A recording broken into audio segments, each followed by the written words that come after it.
కరీంనగర్ నరిబొడ్డున దోపిడీ దొంగలు బీభత్సం సృష్టించారు. సినిమా స్టైల్లో పీఎంజే జ్యువెలరీ షాప్లోకి ఎంట్రీ ఇచ్చి అందిన కాడికి దోచుకు వెళ్లారు. అంతటితో ఆగకుండా అడ్డొచ్చిన సిబ్బందిపై విచక్షణారహితంగా కాల్పులకు తెగబడ్డారు. దోపిడీ దొంగల కాల్పుల్లో పలువురు జ్యువెలరీ షాప్ సిబ్బంది గాయపడ్డారు. అసలు దోపిడీకి పాల్పడిన ముఠా ఎక్కడిది? కరీంనగర్లో అసలు ఏం జరిగింది? Watch it. దొంగలు ఎలా దోచుకుంటారు? తుపాకీ గురిపెట్టి ఎలా బెదిరిస్తారు? చాలా సినిమాల్లో ఇలాంటి సన్నివేశాలు చూసాం. అదే సీన్ కరీంనగర్లో ప్రత్యక్షంగా జరిగింది. ఒకరు కాదు, ఇద్దరు కాదు, ఏకంగా 5గురు దుండగులు నగల షాప్లోకి ఎంటర్ అయ్యారు. తుపాకులు తీశారు. షాప్లో ఉన్న సిబ్బందిని బెదిరించి నగలు కొల్లగొట్టారు. ఈ క్రమంలో కాల్పులు జరిపి సిబ్బందికి గాయాలు కూడా అయ్యాయి.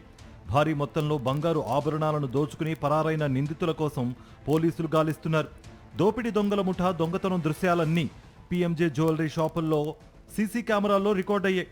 అత్యంత రద్దీగా ఉండే కరీంనగర్లోని పీఎంజే జ్యువెలరీ షాపులో జరిగిన దోపిడీ స్థానికంగా భయాందోళనలు సృష్టించింది. పక్కా ప్లాన్ ప్రకారమే రెక్కి నిర్వహించి దొంగలు దొంగతనానికి పాల్పడ్డట్టుగా తెలుస్తోంది. మేము ఒక 7-8 మెంబర్స్ సిబ్బంది ఉన్నాం. ఫస్ట్ ఒక అతను వచ్చిండు, చైన్ కావాలి అని ఇట్లా వచ్చిండు.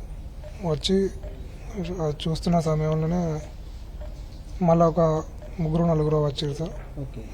ఇక వాళ్ళు గన్ తీసుకొని వచ్చారు సార్. వచ్చి మా మీద అటాక్ చేసారు. జరిగిన ఘటన నిమిషాల్లో నగరమంతా పాకిపోయింది. బంగారం షాపులో దొంగలు పడ్డారనే వార్త తెలుసుకుని వెంటనే పోలీసులు రంగంలోకి దిగారు. సంఘటనా స్థలాన్ని పూర్తిగా తమ ఆధీనంలోకి తీసుకున్నారు. ఘటనా స్థలం నుంచి 2 బుల్లెట్లను కూడా స్వాధీనం చేసుకున్నారు. దొంగతనం చేసే క్రమంలో దొంగలు ఏకంగా 30 రౌండ్ల కాల్పులకు తెగబడినట్టుగా తెలుస్తోంది. 2 బైకులపై 5గురు దొంగలు వచ్చినట్లుగా పోలీసులు నిర్ధారించుకున్నారు. దొంగతనం తర్వాత తిరిగి అవే బైకులపై వాళ్లు పరారయ్యారు. పెనుగులాటలో గాయాల పాలైన సిబ్బందిని హుటాహుటిన హాస్పిటల్లో జాయిన్ చేశారు. ఈ ఘటనలో 4గురికి గాయాలయ్యాయి. కరీంనగర్ టౌన్ లో అరౌండ్ 11 to 11 మధ్యలో ఒక ఆర్మ్డ్ రాబరీ ఇన్సిడెంట్ జరిగింది. దీంట్లో total 5 accused along with pistols వచ్చారు. ఇక్కడ కరీంనగర్ డిస్ట్రిక్ట్ టౌన్ లో ఉన్న పీఎంజే జ్యువెలర్ షాప్ లో ఇది ఆర్మ్డ్ రాబరీ ఈవెంట్ జరిగింది.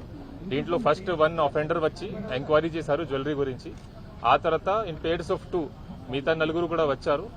మనకి సీసీటీవీ చూస్తే 5 లో 4 పర్సన్స్ కి ఫేస్ కూడా అన్కవర్డ్ ఉంది కాబట్టి ఫేస్ కూడా కనపడింది. దీని ప్రకారం మేము ఇన్వెస్టిగేషన్ చేస్తున్నాము, వాళ్ళకి ఐడెంటిఫై చేస్తున్నాము. షాపులో ప్రతి అంగుళాన్ని పోలీసులు తనిఖీ చేశారు. కీలకమైన సాక్ష్యాధారాలు సేకరించారు. ఫోరెన్సిక్ నిపుణులు రంగంలోకి దిగి వేలిముద్రలు సేకరించారు. షాపులో నేలపై పడిన రక్తం మరకల శాంపిల్స్ కూడా తీసుకున్నారు. సిబ్బందిని అడిగి దొంగలు ఎలా ప్రవేశించారు, ఏం మాట్లాడారు, ఎలా ఉన్నారు, ఎంతమంది ఉన్నారు లాంటి విషయాలన్నీ తెలుసుకున్నారు పోలీసులు 4 బృందాలుగా ఏర్పడి ఈ కేసును ఛేదించే పనిని మొదలుపెట్టారు. ప్రాథమిక అంచనా ప్రకారం 4 కోట్ల రూపాయల వరకు బంగారు ఆభరణాలు చోరీకి గురై ఉండవచ్చునని పోలీసులు అనుమానిస్తున్నారు. దుండగులంతా బయటకు వచ్చిన తర్వాత ముసుగులు ధరించినట్లు ప్రత్యక్ష సాక్షులు చెప్తున్నారు. చైన్ చూపెట్టమన్నాక తర్వాత 4 వచ్చారు. చైన్ కావాలన్నారు.